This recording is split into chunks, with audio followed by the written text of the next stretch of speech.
समाज कल्याण विभाग भरती प्रक्रियेची तयारी करण्यासाठी पाहू शकता 4 मार्च 2025 पासून पहिल्या शिफ्टमध्ये जी पहिली परीक्षा आहे गृहपाल अधीक्षकसाठीची ही सुरू होत आहे महिलांसाठीची. यानंतर विविध पदांसाठीची भरती परीक्षा वेगवेगळ्या शिफ्टमध्ये ही समाज कल्याण विभाग भरती प्रक्रिया राबवण्यात येणार आहे. यामध्ये पाहू शकता ही भरती परीक्षा TCS मार्फत घेण्यात येत आहे. आपण या अगोदरच्या व्हिडिओमध्ये जवळजवळ 27 व्हिडिओ सेशनमध्ये आपण महत्त्वाचे जे संभावित प्रश्न आहेत विविध सेक्शनमधले, विविध टॉपिकमधले हे पाहिलेले आहेत. आजच्या या व्हिडिओमध्ये आपण मराठी व्याकरण जो आहे, मराठी व्याकरणवरचे संभावित महत्त्वाचे प्रश्न जे आहेत पूर्ण डिटेलमध्ये एक्सप्लेनेशन उदाहरणासहित पाहूयात की कशा पद्धतीने त्याचं उत्तर देण्यात आलेलं आहे. व्हिडिओ सुरू करूयात. नमस्कार विद्यार्थी मित्रांनो, मी संदेश. नोकर भरती या यूट्यूब चॅनलमध्ये आपल्या सगळ्यांचं पुन्हा एकदा स्वागत करतो. तर समाज कल्याण विभाग भरती प्रक्रिया तयार करण्यासाठी आपण महत्त्वाचे प्रश्न आजच्या या सेशनमध्ये मराठी व्याकरणवरचे पाहणार आहोत. पहिला प्रश्न आहे, पुढीलपैकी तद्भव शब्द कोणता आहे? याच्यामध्ये 4 पर्याय आहेत. या 4 पर्यायामध्ये वेगवेगळ्या भाषेमधून मराठीमध्ये आलेले शब्द दर्शवण्यात आलेले आहेत. आता या शब्दांमध्ये एक शब्द जो आहे हा तद्भव शब्द आहे. आता तद्भव शब्द म्हणजे काय हे तुम्हाला माहीत असेल तर त्याचं उत्तर तुम्ही देऊ शकता. 4 शब्द पाहू शकता. यामध्ये अडकित्ता आहे, हात आहे, अद्दल आणि समोरासमोर. आता हे शब्द काही शब्द दुसऱ्या भाषेतून मराठीत आलेली आहेत, काही शब्द मराठी भाषेमधलेच आहेत. तर यामध्ये पाहू शकता हात हा तद्भव शब्द आहे. तर याचं कारण पाहू शकता, हा संस्कृत भाषेतून मराठीमध्ये आलेला शब्द आहे. संस्कृतमध्ये हस्त, हस्तचं हात झालेलं आहे म्हणजे पाहू शकता त्यामुळे हा तद्भव शब्द आहे. हस्त हा जो संस्कृत शब्दांमध्ये पाहू शकता, हस्त हा संस्कृत शब्दामध्ये बदल होऊन हात हा मराठी शब्द तयार झालेला आहे. आणि संस्कृतमधून मराठीमध्ये येताना शब्दांच्या मूळ रूपात काही बदल होतो आणि त्या शब्दांना तद्भव असं म्हटलं जातं. महत्त्वाचं आहे तद्भव शब्द कशाला म्हणतं याचा जर तुम्हाला अर्थ समजला तर याचं उत्तर दिलं जाऊ शकतं. हस्त हा संस्कृत शब्द, त्याचं मराठीमध्ये रूपांतर झालेलं आहे हात असं. यानंतर बाकीचे शब्द पाहू शकता. अडकित्ता हा जो शब्द आहे हा कानडी शब्द आहे. समोरासमोर हा पूर्णाभ्यस्त शब्द आहे. पाहू शकता समोरासमोर 2 शब्द डबल रिपीट झालेले आहेत, पुन्हा आलेली आहेत, त्यामुळे हा पूर्णाभ्यस्त शब्द म्हटला जातो. अंशाभ्यस्त शब्द जो असतो याच्यामध्ये समोरासमोर पाहू शकता एक शब्द एकदाच रिपीट होतो आणि त्यावेळेला त्याच्या पुढचं असतं, त्यामुळे अंशाभ्यस्त म्हटलं जातं. समोरासमोर हा जो शब्द आहे हा पूर्णाभ्यस्त आहे. त्याच्यानंतर पाहू शकता शब्दसिद्धी कशाला म्हणतात हे सुद्धा जाणून घेऊयात. शब्द कसा तयार झाला आहे म्हणजे शब्द सिद्ध कसा झाला आहे यालाच शब्दसिद्धी असे म्हटले जाते. असा सुद्धा प्रश्न जो आहे शब्दसिद्धीची व्याख्या डायरेक्टली विचारली जाऊ शकते. आता सिद्ध शब्द जे असतात, जे शब्द मुळात धातू असतात त्यांना सिद्ध शब्द असे म्हटले जाते. जे अगोदर सिद्ध असतात त्यांना सिद्ध शब्द म्हणतात. आता सिद्ध शब्दांमध्ये सुद्धा 3 प्रकार जे आपण याच्यामध्ये पाहू शकतो. तत्सम शब्द आहे, तद्भव शब्द आणि देशी शब्द. तर याच्यामध्ये पाहू शकता तत्सम शब्द जो आहे, तत्सम शब्द जे असतात हे संस्कृतमध्ये असतात आणि संस्कृतमधूनच डायरेक्टली मराठीमध्ये जसेचे तसे आलेले असतात, त्यामुळे त्यांना तत्सम शब्द असं म्हटलं जातं. तत्सम शब्दांमध्ये पाहू शकता जे संस्कृत शब्द मराठी भाषेत जसेचे तसे काहीही बदल न होता आलेले आहेत त्यांना आपण तत्सम शब्द असं म्हणतो. यामध्ये कार्य आहे, देवर्षी आहे, दंड आहे, ग्रंथ हे संस्कृतमधून जसेचे तसे आपण मराठी भाषेमध्ये शब्द वापरतो. यानंतर आताचे जे उदाहरण आहे हात आपण दिलेलं, हा तद्भव शब्द. तद्भव शब्द जे संस्कृत मधून मराठीमध्ये येताना त्यांच्या मूळ रूपात काही बदल होतात त्या शब्दांना तद्भव शब्द असे म्हणतात. यामध्ये काम आहे, पाणी आहे, फूल आहे, चाक आहे हे तद्भव शब्द आहेत. यानंतर देशी शब्द कोणते तर पाहू शकता. महाराष्ट्रातील मूळ रहिवाशांच्या बोलीभाषेमधील वापरल्या जाणाऱ्या शब्दांना देशी शब्द असे म्हणतात. यामध्ये मुलगा आहे, गार आहे, मळकट, उटा हे सगळे देशी शब्द आहेत जे वापरले जातात बोलीभाषेमध्ये. आणि यानंतर कोणते शब्द तर परभाषी शब्द. संस्कृत व्यतिरिक्त इतर भाषा ज्या आहेत, इतर भाषांमधून मराठीत आलेल्या शब्दांना परभाषीय शब्द असं म्हटलं जातं. यामध्ये वेगवेगळ्या भाषा आहेत. संस्कृतामध्ये पाहू शकता अरबी आहे, कानडी आहे, याच्यानंतर मल्याळी आहे, तमिळ आहे, अशा पद्धतीच्या फारसी आहे, अरबी आहे. ह्या भाषेमधून मराठीमध्ये आलेले शब्द. यानंतर साधित शब्द. सिद्ध शब्दाला जर उपसर्ग किंवा प्रत्यय जोडल्यास तयार होणाऱ्या शब्दाला साधित शब्द म्हणतात. आता या साधित शब्दामध्ये सुद्धा पाहू शकता एकूण 4 प्रकार आहेत. यामध्ये उपसर्ग घटित आहे. शब्दांच्या पूर्वी जी अक्षरं जोडली जातात त्यांना आपण उपसर्ग म्हणतो. या शब्दाला उपसर्ग घटित शब्द असं म्हटलं जातं. याच्यानंतर प्रत्यय घटित शब्द पाहू शकता. शब्दाच्या किंवा धातूच्या शेवटी जी किंवा अधिक जी एक किंवा अधिक अक्षरे जोडली जातात त्यांना प्रत्यय म्हणतात आणि व तयार होणाऱ्या शब्दाला आपण प्रत्यय घटित शब्द असं म्हणतो. यानंतर आपण पाहिलं अभ्यस्त शब्द. एका शब्दाची किंवा अक्षरांची आपण पहिलं पाहिलं समोरासमोर. एका शब्दाची किंवा अक्षरांची पुनरावृत्ती होते अशा शब्दाला अभ्यस्त म्हणतात. आता अभ्यस्तामध्ये सुद्धा प्रकार आहेत. आपण पाहिलेले आहेत पूर्णाभ्यस्त, अंशाभ्यस्त. तर समोरासमोर हा पूर्णाभ्यस्त शब्द आहे. यानंतर पाहू शकता सामासिक शब्द. तर सामासिक शब्दांमध्ये 2 किंवा अधिक शब्द परस्पर संबंधांमुळे एकत्र येऊन बनलेल्या शब्दाला सामासिक शब्द असं म्हटले जातं. 2 शब्द जोडतात त्याच्यामधून संबंधांमुळे एकत्र येऊन एक शब्द बनतो, सामासिक शब्द आहे. या पद्धतीने हे आपण पूर्ण डिटेलमध्ये जे उदाहरण असेल, एक्सप्लेनेशन पाहिलंय, सोल्युशन पाहिलंय. या पद्धतीने तुम्हाला अंदाज आला असेल की अशा पद्धतीचा शब्द किंवा वेगळ्या पद्धतीचा पॅटर्ननी प्रश्न विचारला तर कशा पद्धतीने त्याचं उत्तर दिलं जाऊ शकतं. अभ्यस्त शब्द आहे, तत्सम शब्द आहे, तद्भव शब्द आहे. तर याचं उत्तर लगेच तुम्ही देऊ शकता कारण तुम्हाला बेसिक आयडिया आलेली आहे कशा पद्धतीने उत्तर द्यायचं आहे. दुसरा प्रश्न पाहूयात. अभ्यास केला म्हणून तो पास झाला या वाक्यातील म्हणून हे कोणते अव्यय आहे? आता पाहू शकता हा प्रश्न असा आहे की एक वाक्य आहे ते जोडलं गेलंय म्हणून म्हणून म्हणून जोडलेलं आहे. या वाक्याला जोडलेलं आहे, अव्यय वापरण्यात आलेला आहे. अभ्यास केला म्हणून तो पास झाला या वाक्यातील म्हणून हे कोणते अव्यय आहे? यामध्ये पर्याय पाहू शकता. यामध्ये स्वरूपदर्शक आहे, स्वरूपदर्शक उभयान्वयी अव्यय आहे. परिणामबोधक उभयान्वयी अव्यय आहे. न्यूनत्वबोधक उभयान्वयी अव्यय आहे. संकेतदर्शक उभयान्वयी अव्यय आहे. तर यामध्ये पाहू शकता अभ्यास केला म्हणून तो पास झाला या वाक्यामध्ये पाहू शकता काय सांगण्यात आलेलं आहे, एक कृती झालेली आहे त्यामुळे ते पुढचा त्याचा परिणाम झालेला आहे म्हणजे परिणाम दर्शवला आहे. म्हणजेच पाहू शकता परिणामबोधक उभयान्वयी अव्यय या शब्दाचं म्हणजे या वाक्याचं या प्रश्नाचं उत्तर बरोबर आहे परिणामबोधक उभयान्वयी अव्यय. आता कसं ओळखायचं पाहू शकता. अभ्यास केला म्हणून तो पास झाला या वाक्यातील म्हणून हे परिणामबोधक उभयान्वयी अव्यय आहे. पहिले वाक्य आहे अभ्यास केला, दुसरे वाक्य आहे तो पास झाला आणि या दोन्ही वाक्यांना अभ्यास केला या घटनेतील पहिल्या वाक्यातील घटनेचा परिणाम तो पास झाला या दुसऱ्या वाक्यात दिलेला आहे. ही 2 वाक्ये एकत्र जोडण्यासाठी म्हणून या परिणामबोधक उभयान्वयी अव्ययाचा वापर केलेला आहे. तर या पद्धतीने याचं उत्तर आहे. तर उभयान्वयी अव्यय पाहू शकता 2 किंवा अधिक शब्द किंवा अथवा वाक्य जोडणाऱ्या अविकारी शब्दांना उभयान्वयी अव्यय असं म्हणतात. आता उभयान्वयी अव्ययाचे पुन्हा 2 प्रकार आहेत. यामध्ये पाहू शकता प्रधान सूचक उभयान्वयी अव्यय आहे आणि गौणत्व सूचक उभयान्वयी अव्यय आहे.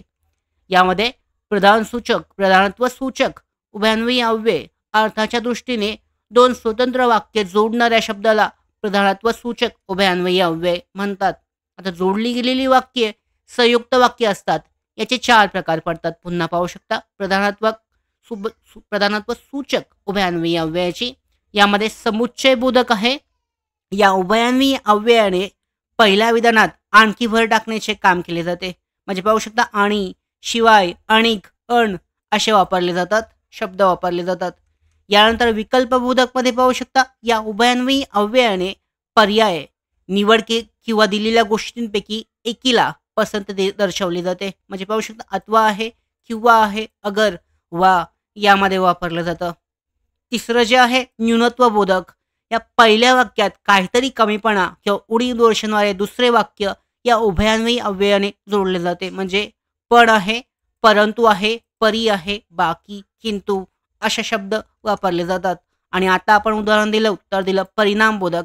तर पहिल्या वाक्यातील घटनेचा किंवा कृतीचा परिणाम दुसऱ्या वाक्यात दिलेला असतो. तिथे परिणामबोधक उभयान्वयी अव्यय वापरतात. म्हणजेच आपण वापरले आता म्हणून वापरलंय, सबब वापरलंय, याकरता, यास्तव, तस्मात अशा पद्धतीने वापरलंय. यानंतर गौणत्व सूचक उभयान्वयी अव्यय आहे. यामध्ये पाहू शकता या उभयान्वयी अव्ययानी जोडलेली वाक्ये ही मिश्र वाक्य असतात. यातील गौण वाक्य किंवा मुख्य वाक्य ओळखण्यासाठी हा प्रश्न विचारला जातो आणि याचे सुद्धा पुन्हा 4 प्रकार आहेत. गौणत्व सूचक उभयान्वयी अव्ययाचे. यामध्ये पाहू शकता स्वरूपबोधक आहे. स्वरूपबोधकमध्ये उभयान्वयी अव्ययांनी जोडलेल्या 2 वाक्यातील प्रधान वाक्यांचा खुलासा गौण वाक्य करतो. आता ज्या अव्ययास स्वरूपबोधक उभयान्वयी अव्यय असे म्हणतात. उदाहरणार्थ पाहू शकता की आहे, म्हणून आहे, म्हणजे आणि जे आहे. त्यानंतर कारणबोधक आहे. आता कारणबोधकमध्ये पाहू शकता जेव्हा कारण, का, की या अव्ययांमुळे प्रधान वाक्यातील क्रिया घडण्याचे कारण गौणत्व वाक्यामधून व्यक्त होते. अशा अव्ययांना कारणबोधक उभयान्वयी अव्यय असं म्हणतात. उदाहरणार्थ आहे कारण, कारण की हे शब्द कारणबोधक आहेत. यानंतर पाहू शकता उद्देशबोधक आहे. जेव्हा, म्हणून, सबब, यास्तव, कारण की यासारख्या शब्दांनी जोडलेल्या गौण वाक्यांमुळे मुख्य वाक्याचा उद्देश किंवा हेतू दर्शवला जातो तेव्हा त्यास उद्देशबोधक उभयान्वयी अव्यय असं म्हणतात. यामध्ये पाहू शकता म्हणून आहे, यास्तव आहे, सबब असे शब्द वापरले जातात. यानंतर पाहू शकता संकेतबोधक आहे. संकेतबोधकमध्ये गौण वाक्यात अट दर्शवली जाते व प्रधान वाक्यात त्याचा परिणाम असतो तेव्हा संकेतबोधक अव्ययांचा उपयोग हा केला जातो. उदाहरणार्थ आहे जर, तर, म्हणजे की हे संकेतबोधक वाक्य आहेत. तर अशा पद्धतीने पाहू शकता या पद्धतीच्या प्रश्नाचं उत्तर डिटेलमध्ये पूर्ण सांगण्यात आलेलं आहे. अशा ह्या वाक्यावर म्हणजे हे उभयान्वयी अव्यय जे अव्ययांचे प्रकार आहेत यावरचा आधारित एक जरी प्रश्न आला त्याचं उत्तर तुम्ही लगेचच देऊ शकता. तिसरा प्रश्न पाहूयात. ज्या वाक्यात एक उद्देश व एक विधेय असते त्यास कोणते वाक्य म्हणतात? ज्या वाक्यामध्ये एक उद्देश व विधेय असते त्या वाक्यास कोणते वाक्य असं म्हटले जाते? पर्याय पाहू शकता. संयुक्त वाक्य आहे, केवल वाक्य, मिश्र वाक्य आहे आणि जोडाक्षरयुक्त वाक्य. तर याचं पाहू शकता ही व्याख्या आहे. यामध्ये ज्या वाक्यामध्ये एक उद्देश व एक विधेय असते त्याला काय म्हटले जाते? उद्देश आणि विधेय असणाऱ्या वाक्याला. यासाठीचे पर्याय पाहू शकता. ज्या वाक्यात एक उद्देश व विधेय असते त्यास केवल वाक्य म्हणतात. म्हणजे केवल वाक्य जे आहे उद्देश आणि विधेय असणाऱ्या वाक्याला केवल वाक्य म्हणतात. तर वाक्यांचे 2 प्रकार वर्गीकरण होतं. पाहूयात आपण डिटेलमध्ये. म्हणजे जर अशा पद्धतीचे प्रश्न आले तर याचं उत्तर दिलं जाऊ शकतं. अर्थावरून पडणारे प्रकार जे आहेत, वाक्यात असणाऱ्या विधानांच्या संख्येवरून पडणारे प्रकार यामध्ये पाहू शकता. अर्थावरून पडणारे प्रकार आहेत. विधानार्थी वाक्य जे आहे, ज्या वाक्यात कर्त्याने केवळ विधान केलेले असते त्या वाक्याला विधानार्थी वाक्य असे म्हणतात. म्हणजे पाहू शकता मी 12वीत शिकत आहे हे विधान आहे. म्हणजे फक्त विधानार्थी वाक्य आहे वाक्याच्या प्रकारमध्ये. आता एखाद्या वाक्यामध्ये पाहू शकता प्रश्नार्थी वाक्य कसं आहे? ज्या वाक्यात कर्त्याने प्रश्न विचारलेला असतो त्या वाक्याला प्रश्नार्थी वाक्य असे म्हणतात. उदाहरणार्थ पाहू शकता तू उद्या जाणार आहेस का? यामध्ये प्रश्नार्थी वाक्य आहे. त्यानंतर पाहू शकता उद्गारार्थी वाक्य आहे. ज्या वाक्यामध्ये कर्त्याने आपल्या मनात निर्माण केलेल्या भावनेचा उद्गार काढलेला असतो त्याचं सोप्या पद्धतीने तुम्ही ओळखू शकता. उद्गार दिलाय, उद्गारवाचक चिन्ह म्हणजे उद्गारार्थी वाक्य सोपं असतंय. याच्यामध्ये कठीण नाहीये. पण होकारार्थी आणि नकारार्थी वाक्य ही सुद्धा सोपीच आहेत.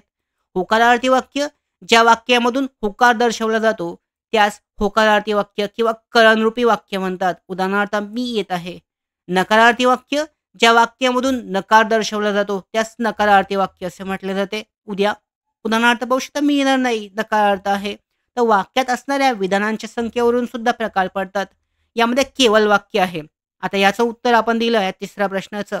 ज्या वाक्यामध्ये एकच उद्देश आणि एक विधेय असते त्यास केवल वाक्य किंवा शुद्ध वाक्य असे म्हणतात. उदाहरणार्थ पाहू शकता अविनाश टेबल टेनिस खेळतो हे केवल वाक्य आहे. एकच उद्देश आणि एकच विधेय आहे. संयुक्त वाक्यामध्ये ज्या वाक्यात 2 किंवा अधिक केवल वाक्य ही प्रधानत्व सूचक उभयान्वयी अव्ययाने जोडलेले जातात तेव्हा त्यास संयुक्त वाक्य असे म्हणतात. उदाहरणार्थ मीच रोज सकाळी पहाटे उठतो व 1 तासभर शाळेचा अभ्यास करतो. हे संयुक्त वाक्य पाहू शकता. 2 किंवा अधिक वाक्य केवल वाक्य ही प्रधानत्व सूचक उभयान्वयी अव्ययाने जोडली जातात. यानंतर आहे मिश्र वाक्य. तर जेव्हा वाक्यात एक प्रधान वाक्य सूचक आणि एक किंवा अधिक गौणत्व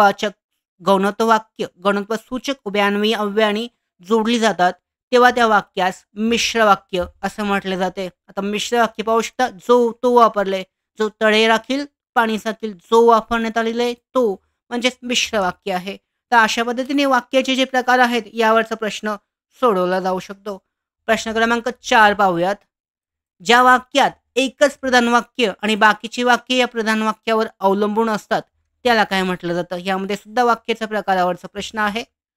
तर यासाठी पर्याय पाहू शकता. मिश्र वाक्य, संयुक्त वाक्य, केवळ वाक्य आणि विद्यार्थी वाक्य.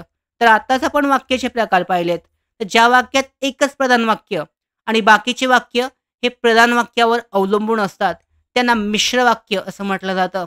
जे वाक्याच्या अर्थाच्या दृष्टीने स्वतंत्र असते, त्याला प्रधान वाक्य म्हणतात आणि जे वाक्य अर्थाच्या दृष्टीने प्रधान वाक्यावर अवलंबून असते, त्याला गौण वाक्य म्हणतात. आता यामध्ये मिश्र वाक्य कसं आहे? जेव्हा, तेव्हा, जेव्हा एक प्रधान वाक्य आणि एक किंवा अधिक गौण वाक्य गौणत्व सूचक उभयान्वयी अव्ययाने जोडली जातात, तेव्हा त्या वाक्यांना मिश्र वाक्य म्हणतात. पाहू शकता, झटून अभ्यास केला की यश हमखास मिळते. यासाठीचं जे मिश्र वाक्य आहे, हे तयार झालेलं आहे. तर या पद्धतीने त्याचं उत्तर आहे. या वाक्यामध्ये एक प्रधान वाक्य आणि एक गौण वाक्य आहे. प्रधान वाक्य काय आहे? यश हमखास मिळते. गौण वाक्य काय आहे? झटून अभ्यास केला. हे 2 वाक्य जोडण्यासाठी हे संकेतबोधक उभयान्वयी अव्यय वापरले आहेत. तसेच गौण वाक्यात अट दर्शवली आहे आणि प्रधान वाक्यात त्याचा परिणाम दिलेला आहे. तर या पद्धतीने गौणत्व सूचक उभयान्वयी अव्यय तुम्ही ओळखू शकता. यामध्ये स्वरूपबोधक म्हणून काय वापरलं जातं? की आहे, म्हणून आहे, म्हणजे आहे. कारणबोधकसाठी कारण, कारण की वापरलं जातं. उद्देशबोधकसाठी म्हणून आणि यास्तव याचा वापर केला जातो. याचबरोबर संकेतबोधक जर, तर, म्हणजे की या पद्धतीने वापरले जातात. तर वरील उभयान्वयी अव्ययाव्यतिरिक्त मिश्र वाक्य करण्यासाठी जे, ते, जो, तो, ज्याला, त्याला, ज्याचा, त्याचा, जसं, तसा इत्यादी जोडींची उभयान्वयी अव्यय सुद्धा वापरली जातात. आता मराठी वाक्याचे 2 प्रकारात वर्गीकरण केले जाते. अर्थावरून पडणारे प्रकार आहेत. वाक्यात असणाऱ्या विधानांच्या संख्येवरून पडणारे प्रकार. यामध्ये अर्थावरून पडणारे प्रकार पाहूयात. विधानार्थी वाक्य जे आपण आत्ताच पाहिलेले आहे डिटेलमध्ये. हे सगळं आपण पाहिलेलं आहे वाक्याच्या प्रकाराचं डिटेलमध्ये. तर या पद्धतीने वाक्याच्या प्रकारावरचा प्रश्न जरी आला, तर याचं उत्तर दिलं जाऊ शकतं अशा पद्धतीने.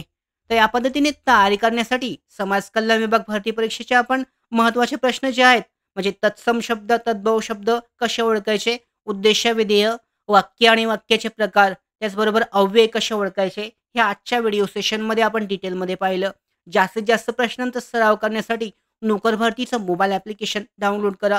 10 टेस्ट सीरीज फुल लेंथच्या उपलब्ध आहेत. तसेच PDF नोट्स सुद्धा उपलब्ध आहेत. चेक केल्या जाऊ शकतात. लिंक आहे डिस्क्रिप्शन बॉक्समध्ये. या भरती प्रक्रियेसंदर्भातल्या पुढच्या महत्त्वाच्या अपडेट मिळवण्यासाठीच नोकर भरतीच्या यूट्यूब चॅनलला सबस्क्राईब करा. धन्यवाद.